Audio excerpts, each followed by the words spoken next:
앞에 있는 시 한 편이 있는데 저 시는 도종환 시인의 흔들리며 피는 꽃이라는 시죠.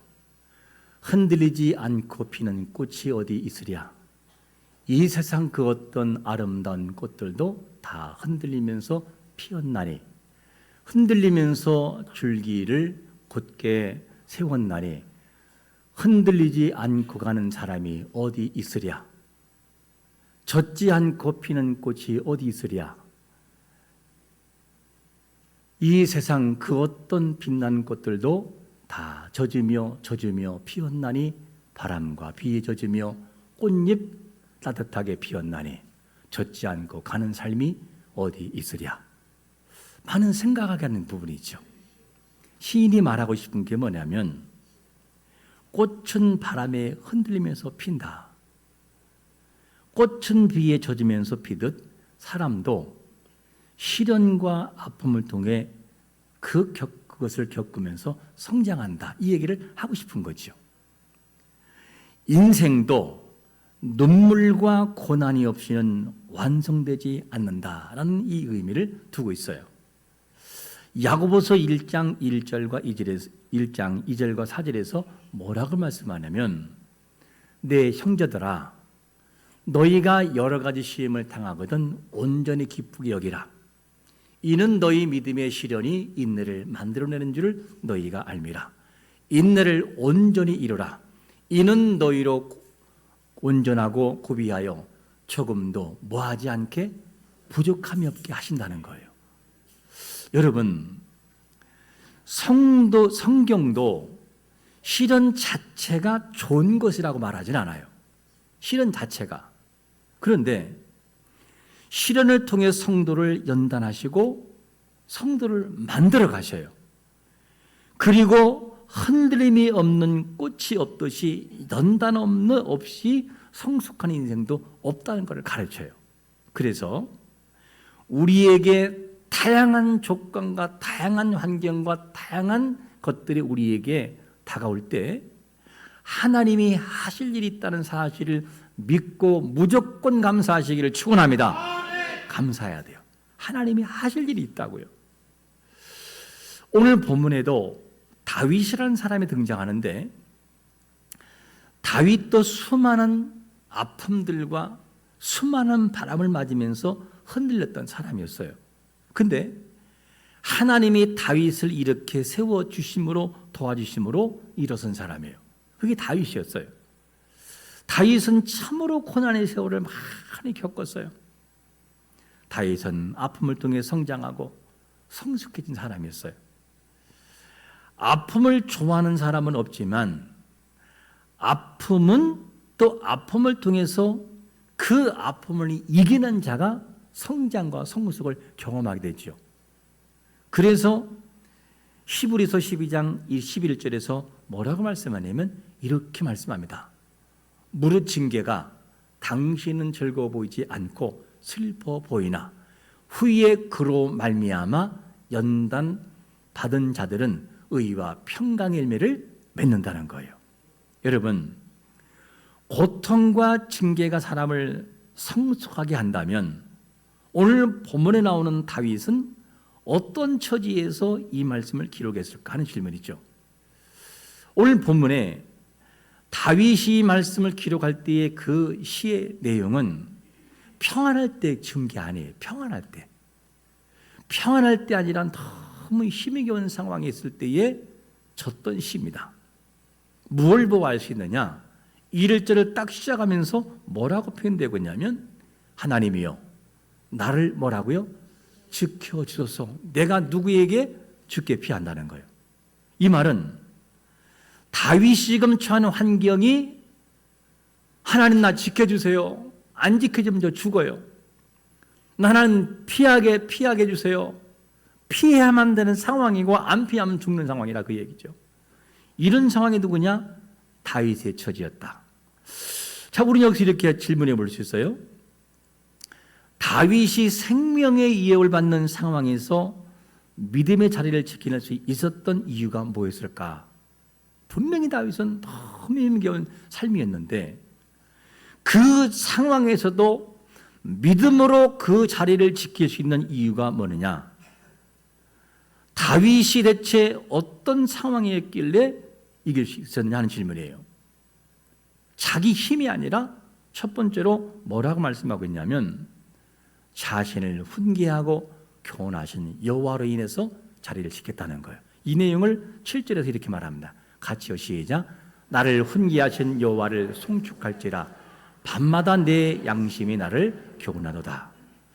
다윗은 나를 훈계하신 여호와를 송축하고 있는데 이 말씀은 다윗이 위기 가운데 있을 때에 하나님으로부터 훈계를 들었다는 얘기예요. 훈계를.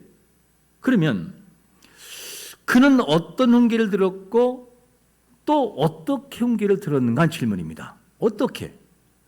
훈계하다라고 하는 이 단어는 무슨 단어냐면 조언하다, 조언하는 거예요. 그리고 가르쳤다. 그리고 권면했다. 그 얘기입니다. 그러면 다윗을 훈계할 때 구체적으로 무엇으로 훈계했을까 하는 질문이에요. 무엇으로?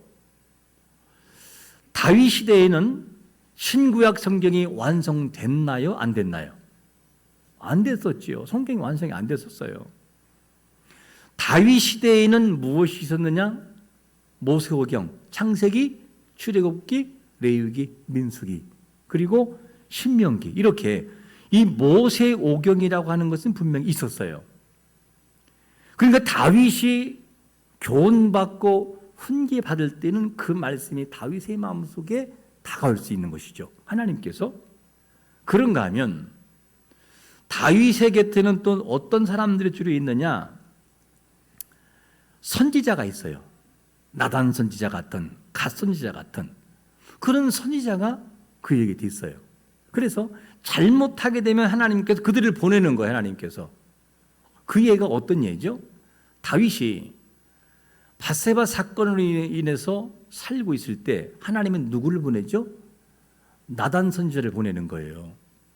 가서 양의 비유를 통해서 어느 날 큰 부자가 있었고 아주 가난한 한 사람이 있는데 그 한 사람에는 양 한 마리밖에 없다. 근데 그분이 와가지고 양 한 마리를 잡으라고 그러니 이게 되겠냐? 그러니까 다윗이 노발대발하잖아요. 그런 인생은 죽어야 된다고. 한 마리 있는 양 한 마리를 그걸 잡아간다고? 나단 선지자가 바로 그것이 당신입니다. 이렇게 얘기를 하니까 하나님께 주시는 그 교훈의 말씀 따라서 다윗이 어떻게 합니까? 회개하잖아요. 회개 삶을 살아가요. 다윗은 7절에서 자기 자신이 설 수 있는 것이 뭐냐면 훈계와 교훈이었다. 이렇게 말씀하고 있어요. 훈계와 교훈이었다. 훈계란 말은 뭐냐면 조언하고 권고하고 가르치고 그리고 상담해 주는 역할. 삶의 길을 가르쳐주고 방향을 제시하고 잘못된 것을 지적하신 거냐. 그게 훈계예요. 여호와가 그렇게 자기에게 했다는 거예요. 이렇게 바로. 그렇게.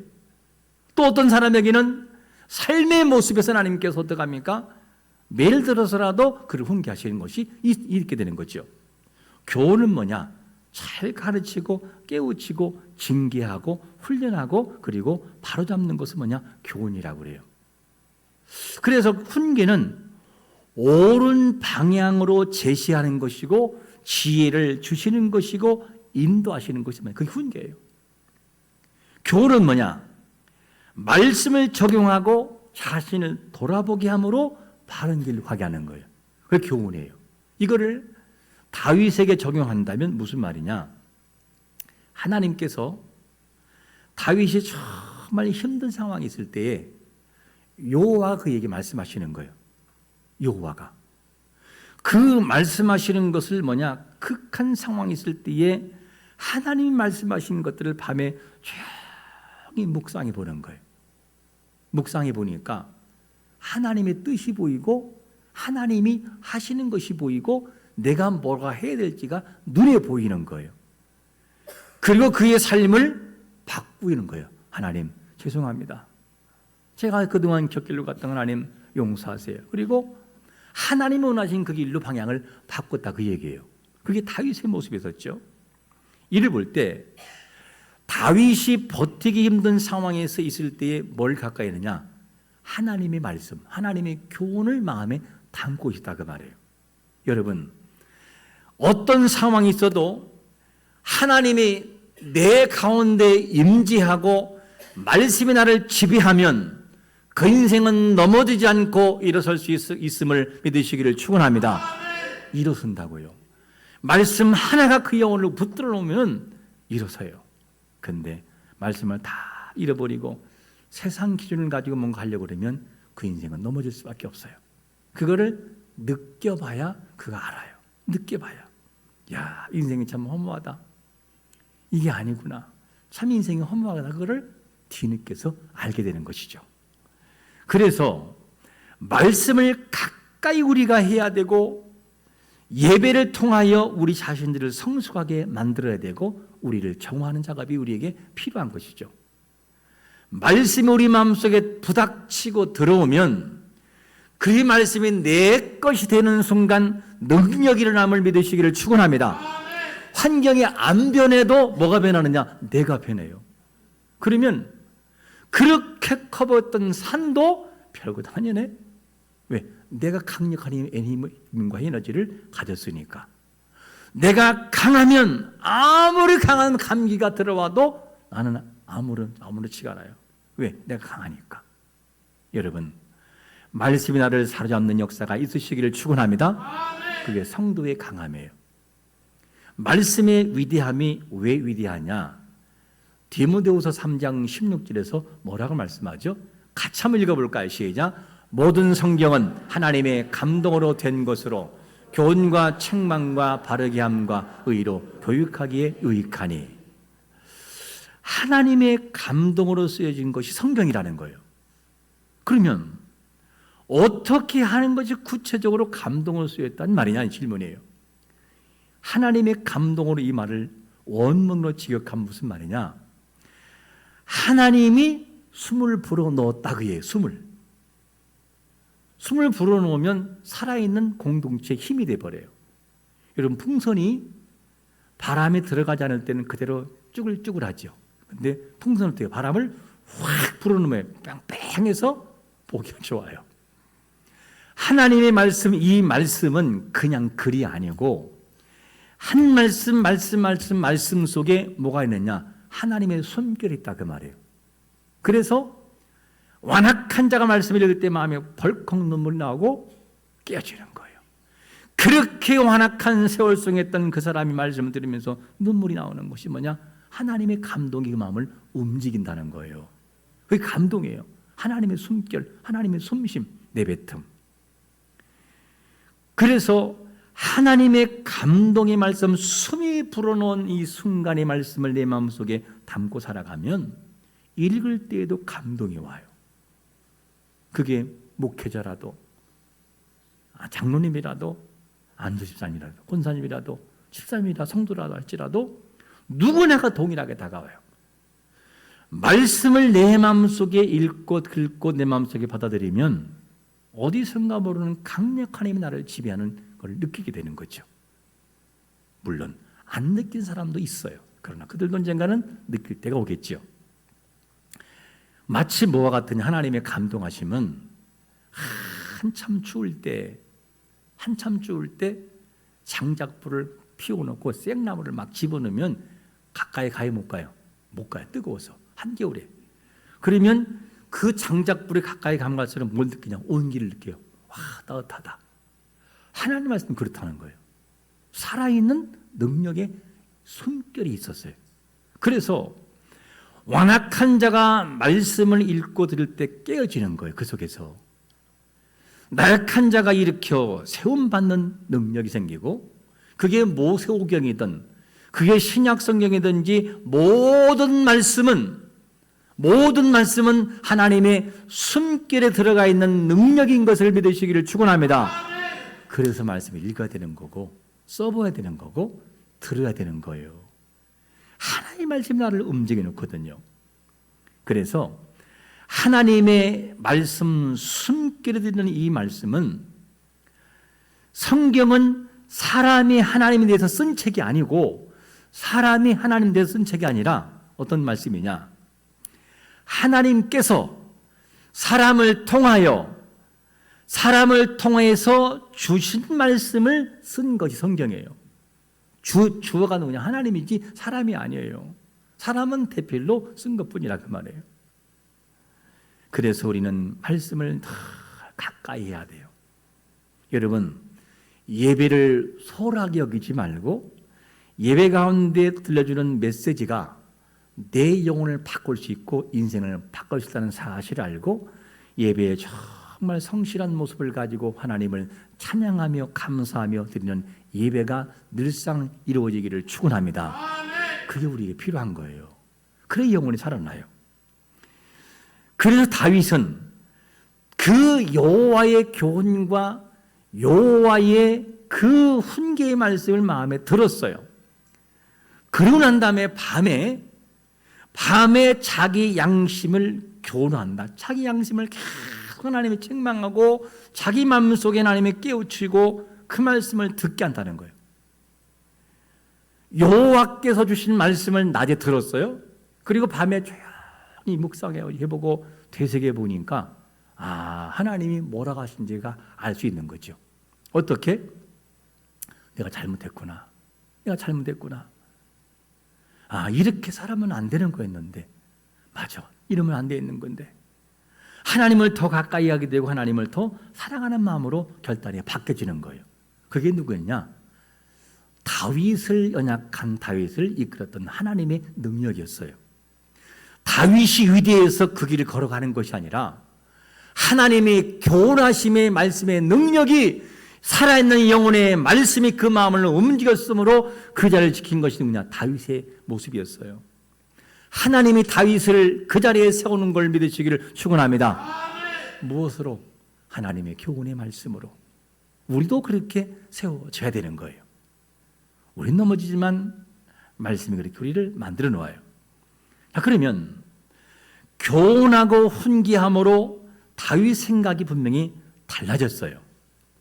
달라진 다음에 다윗의 마음의 결정이 어떤 결정을 내리냐면 두 번째로 이렇게 말합니다. 여호와를 뭐라고요? 항상 모시며. 우리 한번 8절 말씀 읽어볼까요? 시작. 내가 여호와를 항상 내 앞에 모시며 그가 나의 오른쪽에 계심으로 내가 흔들리지 아니하리로다. 할렐루야.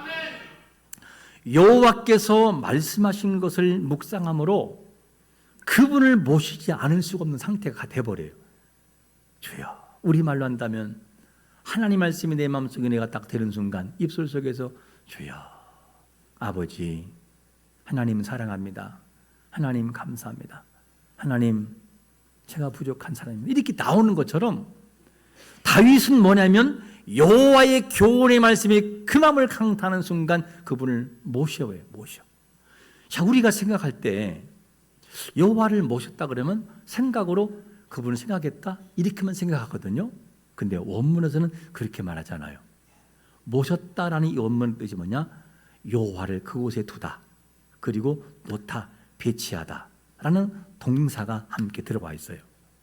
그럼 이는 무슨 말이냐면 여호와께서 다윗의 앞에 저절로 함께 계셨다는 개념보다는 이 원문의 뜻은 무슨 말이냐? 내가 의지적으로 능동적으로 하나님을 내 앞에 최우선순으로 뒀다, 그 의미의 사실은요.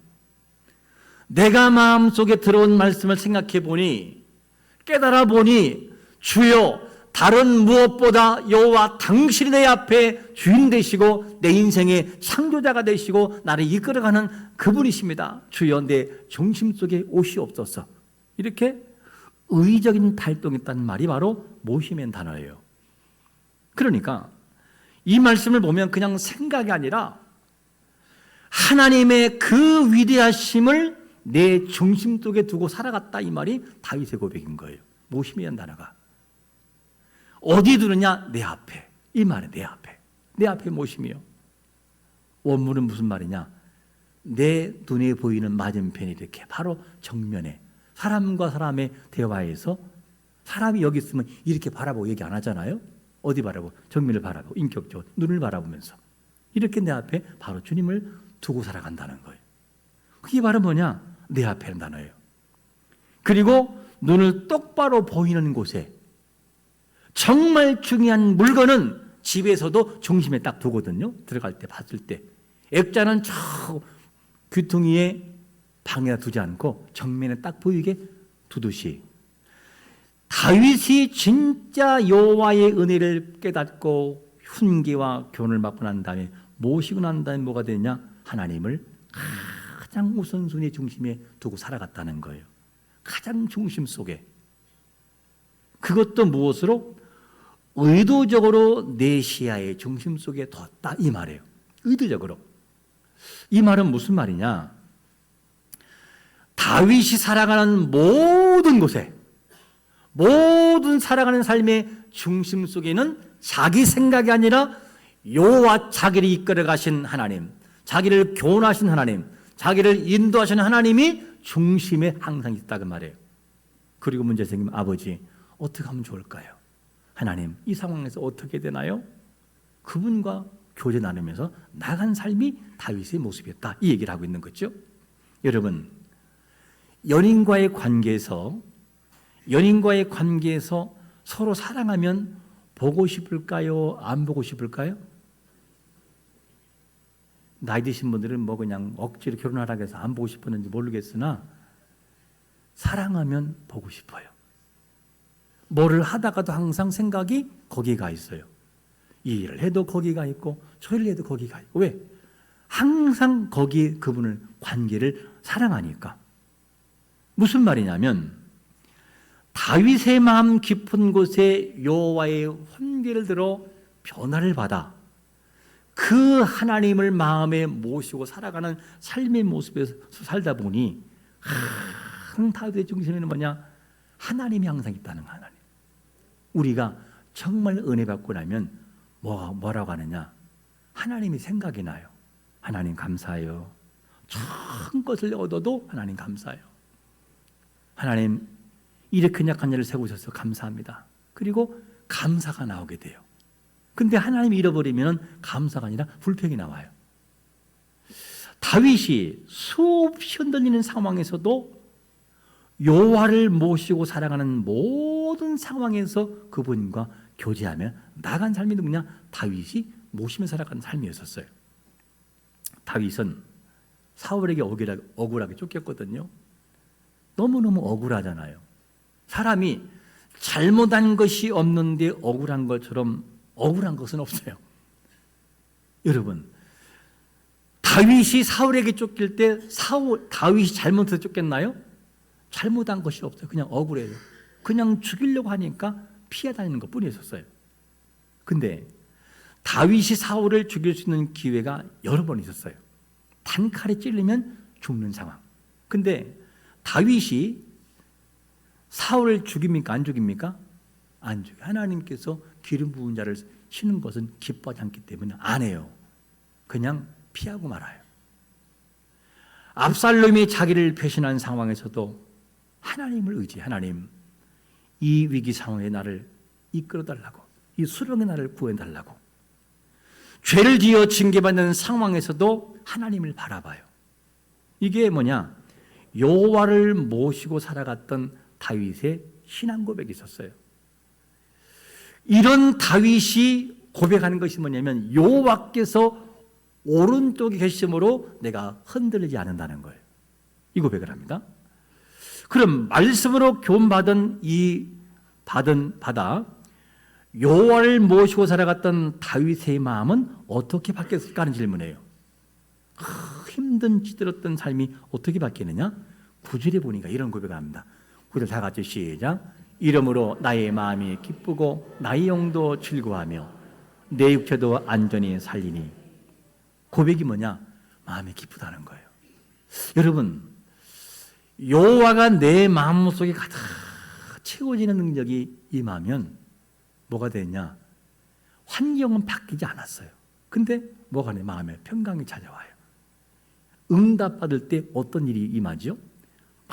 힘든 일이 있을 때 갑자기 마음에서 찬양이 나오면서 이상하게 평강이 찾아와요. 마음속에 감사가 나오고 이상하다 평강. 그러면 하나님께 응답하신 역사가 있어요. 평강이 찾아와요. 그리고 영도 즐거워하고 육체도 안전히 거한다. 그러니까 다윗이 과정이 있어요.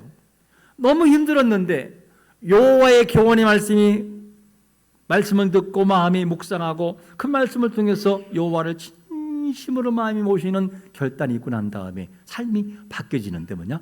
즐거웠다는 거예요. 삶이 기쁘고 즐거움 바뀌어져 버려요. 여러분, 우리 마음 깊은 곳에 예수 그리스도의 국률한 사랑의 임하심으로 마음의 평강이 함께 찾아오는 역사가 있으시기를 축원합니다. 그분은 우리에게 평강을 주셔요. 고난이 있다 할지라도 그분이 이렇게 만들어 놓으셔요.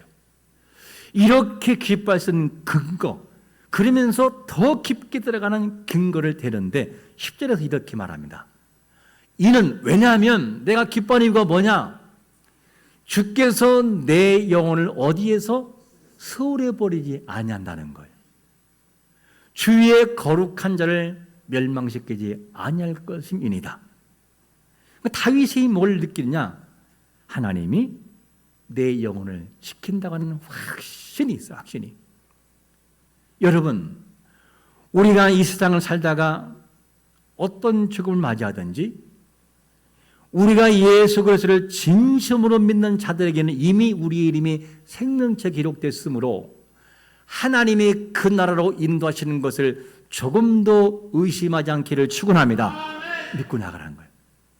죽어도 주님은 나를 살린다.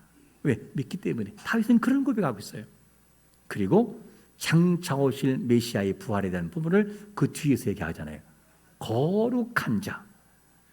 거룩한 자를 멸망시키지 않는다. 이 말은 사실은 누구를 빗대어 하는 것이냐? 베드로의 설교와 바울의 설교, 사도행전을 보게 되면 부활하실 예수 그리스도, 예수 그리스도의 죽음을 가운데 그대로 두지 않고 하나님 그를 살려 이렇게 세운다라는 개념을 예언적인 부분으로 하는 이 얘기죠. 여러분, 이 말씀을 보면 하나님은 다윗의 영혼과 우리의 영혼을 무덤에 그냥 두지 않고 우리를 죽음 가운데 두지 않고 다윗을 살리신 하나님께서 우리 영혼도 이렇게 세워 그 나라로 들어가게 하시는 것을 믿으시기를 축원합니다. 그리고 다윗은 뭘 발견하느냐? 생명의 길을 하나님에게서 발견하게 돼요. 야, 생명이 있구나. 생명이 있구나. 그 생명의 고백을 뭐라고 고백하느냐? 11절에 보니까 더 깊은 얘기를 해요. 주께서 생명의 길을 내게 뭐라고요? 보였다는 거예요. 근데 보니까 주의 앞에 뭐가 있느냐? 충만한 기쁨이 있고 주의 오른쪽에는 영원한 즐거움이 있다는 거예요. 이것도 함께 보면서 가요. 다윗이 하나님으로 기뻐하는 이유는 하나님께 생명이 있고 영원한 즐거움이 있다고 하는 것을 보게 되는 거예요. 여러분, 우리는 누굽니까?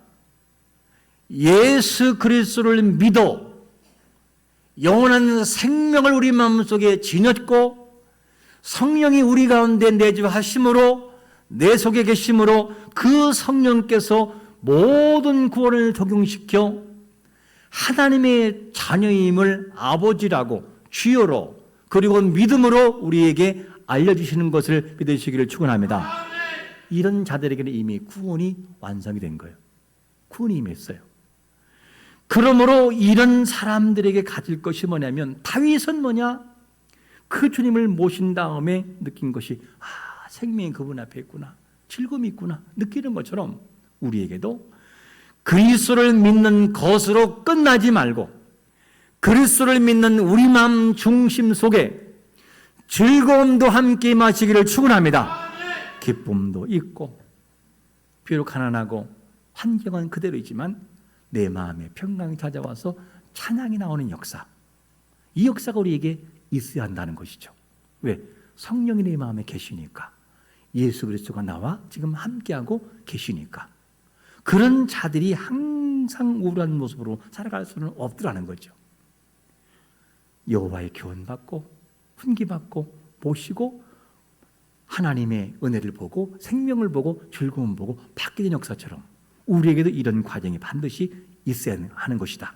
그러므로 하나님께서 말씀으로 우리에게 훈계하고 교훈하실 때 영혼의 변화가 찾아오기를 축원합니다. 여호와를 모심으로 흔들리지 않는 역사도 경험하시기를 축원합니다. 그리스도의 생명의 빛이 우리의 어두운 그늘을 비춤으로 여호와를 모시고 살아가는 행복이 무엇인지를 우리의 삶에서 성령과 함께 경험하며 살아가는 한 주가 되시기를 예수 그리스도의 이름으로 축원합니다. 아멘. 기도하겠습니다.